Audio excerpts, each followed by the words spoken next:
의사들은 군의관이나 공중보건의로 군복무를 대신하죠. 이 기간 동안에 소속기관을 벗어나서 진료를 하는 행위는 엄연히 불법입니다.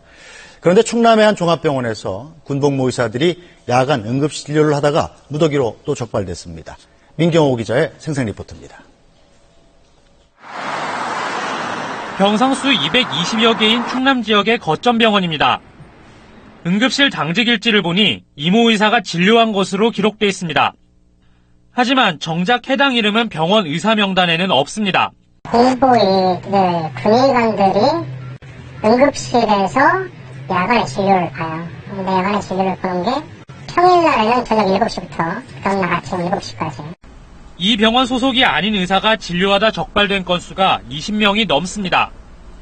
대부분이 군의관이나 공중보건 의사로 추정됩니다. 지난 3년 남짓 동안 병원이 이렇게 벌어들인 부당 수익은 10억 원이 넘는 것으로 알려졌습니다.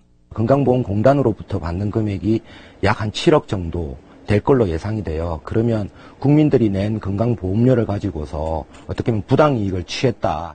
불법 진료로 한 해 8천만 원 넘게 벌어들인 공중보건 의사도 있었습니다. 이처럼 불법 진료와 성행할 수 있었던 건 의사와 병원 사이의 이해관계가 맞아 떨어졌기 때문입니다. 서울병원의 경우 의사 1명당 병상 수는 평균 2.73개입니다. 하지만 서울을 제외한 지방은 이 수치가 서울의 2배가 넘는 6.68개에 이릅니다. 의사 수가 절대적으로 부족한 겁니다. 서로 니즈가 맞은 거라고 볼 수 있겠죠. 의사들은 남는 시간을 좀 효율적으로 활용하고 싶어 하고, 그리고 고용하는 병원 측에서도 인력을 싸게 고용해서 쓸 수가 있으니까.